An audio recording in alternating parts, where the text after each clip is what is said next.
Part 7. Maneuvering. Sun Tzu said, "In war, the general receives his commands from the sovereign. Having collected an army and concentrated his forces, he must blend and harmonize the different elements thereof before pitching his camp. After that comes tactical maneuvering, than which there is nothing more difficult. The difficulty of tactical maneuvering consists in turning the devious into the direct, and misfortune into gain. Thus, to take a long and circuitous route, after enticing the enemy out of the way, and those starting after him, to contrive to reach the goal before him, shows knowledge of the artifice of deviation. Maneuvering with an army is advantageous; with an undisciplined multitude, most dangerous. If you set a fully equipped army in march in order to snatch an advantage, the chances are that you will be too late. On the other hand, to detach a flying column for the purpose involves the sacrifice of its baggage and stores. Thus, if you order your men to roll up their buff coats and make forced marches without halting day or night, covering double the usual distance at a stretch, doing 100 li in order to wrest an advantage, the leaders of all your 3 divisions will fall into the hands of the enemy. The stronger men will be in front, the jaded ones will fall behind, and on this plan only 1/10 of your army will reach its destination. If you march 50 li in order to outmaneuver the enemy, you will lose the leader of your first division, and only half your force will reach the goal. If you march 30 li with the same object, 2/3 of your army will arrive. We may take it then that an army without its baggage train is lost; without provisions it is lost; without bases of supply it is lost. We cannot enter into alliances until we are acquainted with the designs of our neighbours. We are not fit to lead an army on the march unless we are familiar with the face of the country, its mountains and forests, its pitfalls and precipices, its marshes and swamps. We shall be unable to turn natural advantage to account unless we make use of local guides. In war, practice dissimulation and you will succeed. Whether to concentrate or to divide your troops must be decided by circumstances. Let your rapidity be that of the wind, your compactness that of the forest. In raiding and plundering be like fire, in immovability like a mountain. Let your plans be dark, and impenetrable as night, and when you move, fall like a thunderbolt. When you plunder a countryside, let the spoil be divided amongst your men. When you capture new territory, cut it up into allotments for the benefit of the soldiery. Ponder and deliberate before you make a move. He will conquer who has learnt the artifice of deviation. Such is the art of maneuvering. The Book of Army Management says, "On the field of battle the spoken word does not carry far enough. Hence the institution of gongs and drums. Nor can ordinary objects be seen clearly enough. Hence the institution of banners and flags. Gongs and drums, banners and flags, are means whereby the ears and eyes of the host may be focused on one particular point. The host thus forming a single united body, it is impossible either for the brave to advance alone, or for the cowardly to retreat alone. This is the art of handling large masses of men. In night fighting, then, make much use of signal flyers and drums, and in fighting by day, of flags and banners, as a means of influencing the ears and eyes of your army. A whole army may be robbed of its spirit. A commander-in-chief may be robbed of his presence of mind. Now, a soldier's spirit is keenest in the morning; by noonday it has begun to flag, and in the evening his mind is bent only on returning to camp. A clever general, therefore, avoids an army when its spirit is keen, but attacks it when it is sluggish and inclined to return. This is the art of studying moods. Disciplined and calm, to await the appearance of disorder and hubbub amongst the enemy. This is the art of retaining self-possession. To be near the goal while the enemy is still far from it, to wait at ease while the enemy is toiling and struggling, to be well fed while the enemy is famished, this is the art of husbanding one's strength. To refrain from intercepting an enemy whose banners are in perfect order, to refrain from attacking an army drawn up in calm and confident array, this is the art of studying circumstances. It is a military axiom not to advance uphill against the enemy, nor to oppose him when he comes downhill. Do not pursue an enemy who simulates flight. Do not attack soldiers whose temper is keen. Do not swallow bait offered by the enemy. Do not interfere with an army that is returning home. When you surround an army, leave an outlet free. Do not press a desperate foe too hard. Such is the art of warfare. End of Part 7. Part 8. Variation in Tactics. Sun Tzu said, "In war, the general receives his commands from the sovereign, collects his army, and concentrates his forces. When in difficult country, do not encamp. In country where highroads intersect, join hands with your allies. Do not linger in dangerously isolated positions. In hemmed-in situations, you must resort to stratagem. In desperate position, you must fight. There are roads which must not be followed, armies which must not be attacked, towns which must not be besieged, positions which must not be contested, commands of the sovereign which must not be obeyed." The general who thoroughly understands the advantages that accompany variation of tactics knows how to handle his troops. The general who does not understand these may be well acquainted with the configuration of the country, yet he will not be able to turn his knowledge to practical account. So, the student of war who is unversed in the art of war of varying his plans, even though he be acquainted with the 5 advantages, will fail to make the best use of his men. Hence, in the wise leader's plans, considerations of advantage and of disadvantage will be blended together. If our expectation of advantage be tempered in this way, we may succeed in accomplishing the essential part of our schemes. If, on the other hand, in the midst of difficulties we are always ready to seize an advantage, we may extricate ourselves from misfortune. Reduce the hostile chiefs by inflicting damage on them, and make trouble for them, and keep them constantly engaged. Hold out specious allurements, and make them rush to any given point. The art of war teaches us to rely not on the likelihood of the enemy's not coming, but on our own readiness to receive him, not on the chance of his not attacking, but rather on the fact that we have made our position unassailable. There are 5 dangerous faults which may affect a general. 1. Recklessness, which leads to destruction. 2. Cowardice, which leads to capture. 3. A hasty temper, which can be provoked by insults. 4. A delicacy of honour, which is sensitive to shame. 5. Over-solicitude for his men, which exposes him to worry and trouble. These are the 5 besetting sins of a general, ruinous to the conduct of war. When an army is overthrown and its leader slain, the cause will surely be found among these 5 dangerous faults. Let them be a subject of meditation. Part 9. The Army on the March. Sun Tzu said, "We come now to the question of encamping the army, and observing signs of the enemy. Pass quickly over mountains, and keep in the neighbourhood of valleys. Camp in high places, facing the sun. Do not climb heights in order to fight." So much for mountain warfare. After crossing a river, you should get far away from it. When an invading force crosses a river in its onward march, do not advance to meet it in midstream. It will be best to let half the army get across, and then deliver your attack.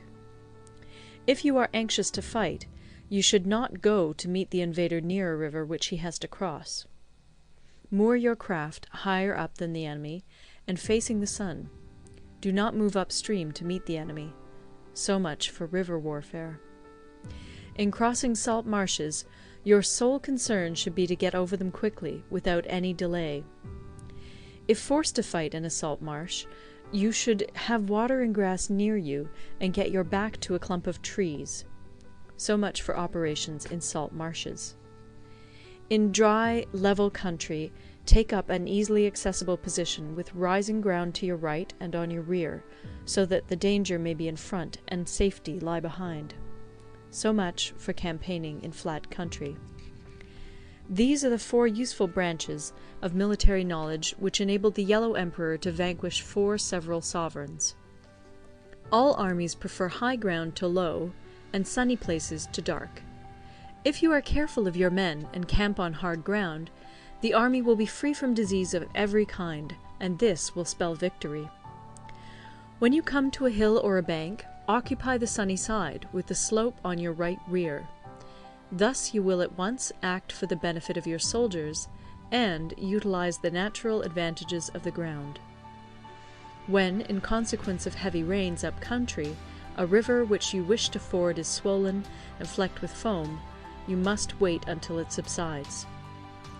Country in which there are precipitous cliffs with torrents running between, deep natural hollows, confined places, tangled thickets, quagmires, and crevasses should be left with all possible speed and not approached. While we keep away from such places, we should get the enemy to approach them. While we face them, we should let the enemy have them on his rear. If in the neighbourhood of your camp there should be any hilly country, ponds surrounded by aquatic grass, hollow basins filled with reeds, or woods with thick undergrowth, they must be carefully routed out and searched, for these are places where men in ambush or insidious spies are likely to be lurking. When the enemy is close at hand and remains quiet, he is relying on the natural strength of his position. When he keeps aloof and tries to provoke a battle, he is anxious for the other side to advance. If his place of encampment is easy of access, he is tendering a bait. Movement amongst the trees of a forest shows that the enemy is advancing. The appearance of a number of screens in the midst of thick grass means that the enemy wants to make us suspicious. The rising of birds in their flight is the sign of an ambuscade. Startled beasts indicate that a sudden attack is coming. When there is dust rising in a high column, it is the sign of chariots advancing. When the dust is low, but spread over a wide area, it betokens the approach of infantry. When it branches out in different directions, it shows that parties have been sent to collect firewood. A few clouds of dust moving to and fro signify that the army is encamping. Humble words and increased preparations are signs that the enemy is about to advance. Violent language and driving forward as if to the attack are signs that he will retreat. When the light chariots come out first and take up a position on the wings, it is a sign that the enemy is forming for battle. Peace proposals unaccompanied by a sworn covenant indicate a plot.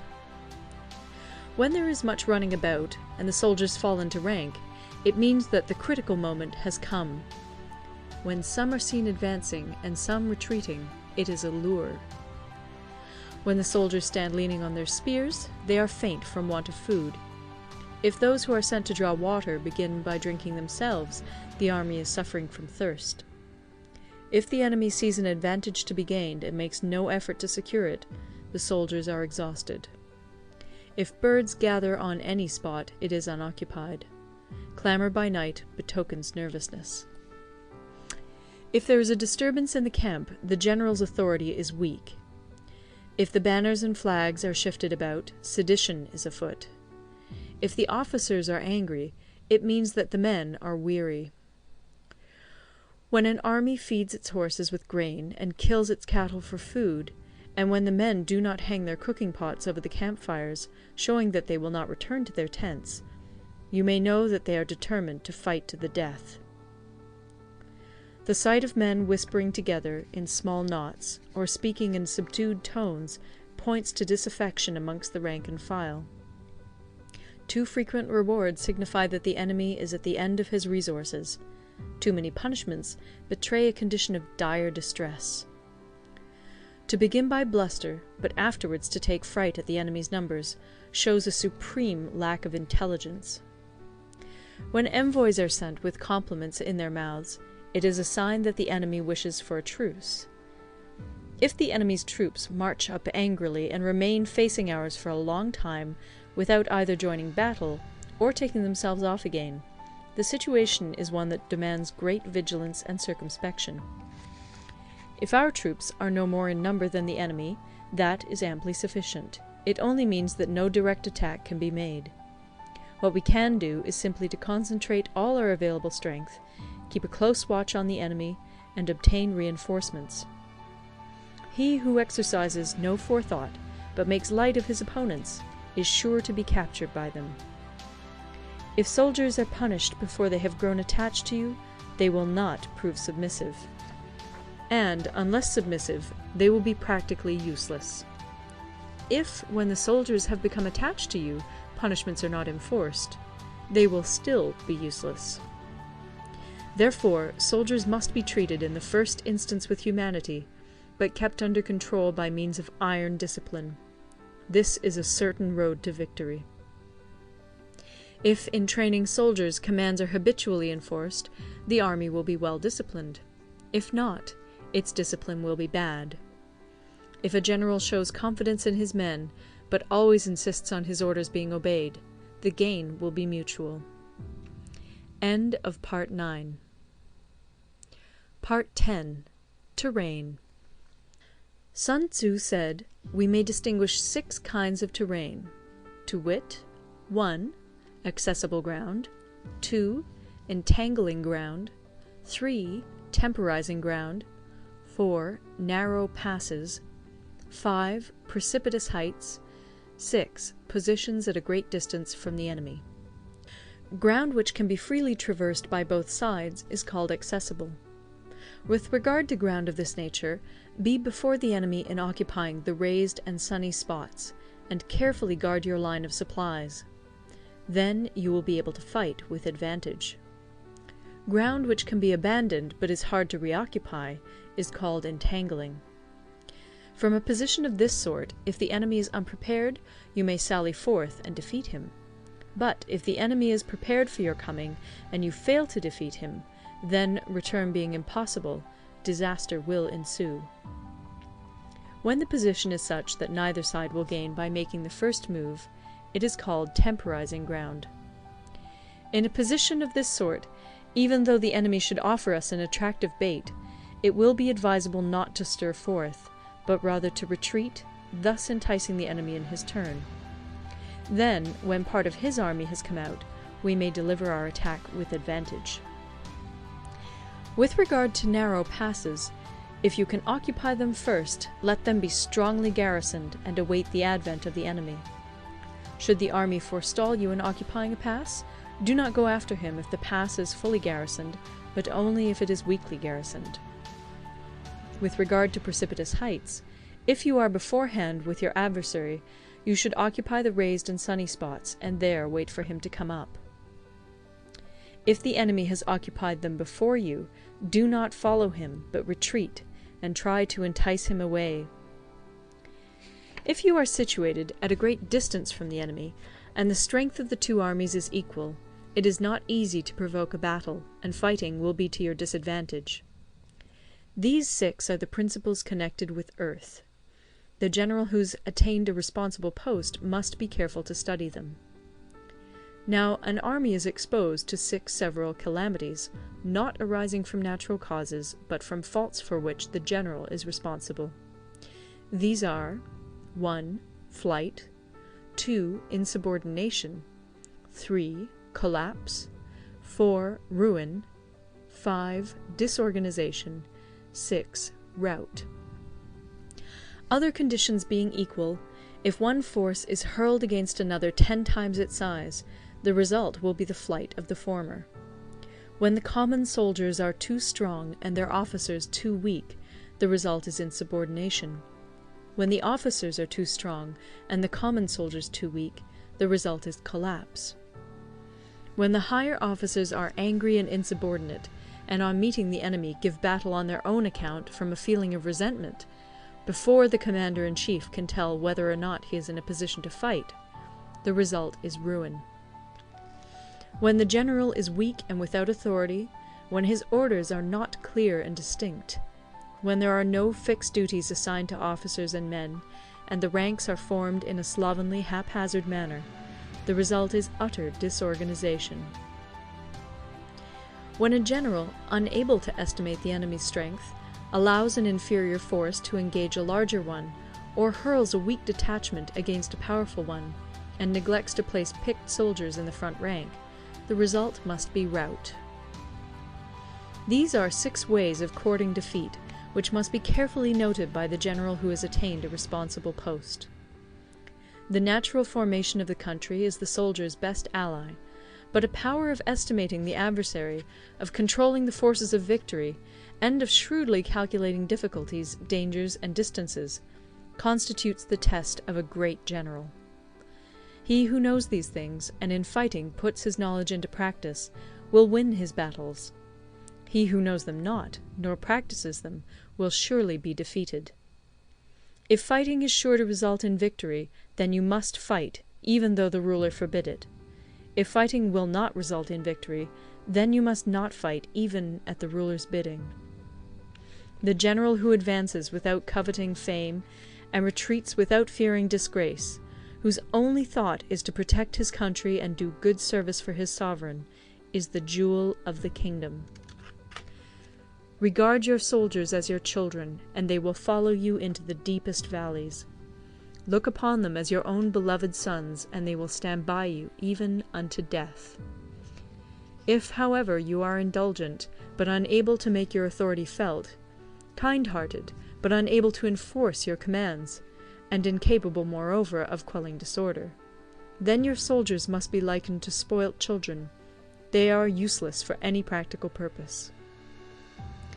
If we know that our own men are in a condition to attack, but are unaware that the enemy is not open to attack, we have gone only halfway towards victory.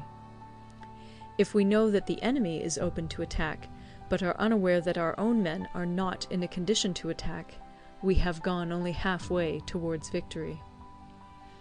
If we know that the enemy is open to attack, and also know that our men are in a condition to attack, but are unaware that the nature of the ground makes fighting impracticable, we have still only gone halfway towards victory. Hence the experienced soldier, once in motion, is never bewildered. Once he has broken camp, he is never at a loss. Hence the saying, "If you know the enemy and know yourself, your victory will not stand in doubt. If you know heaven and know earth, you may make your victory complete." End of Part 10.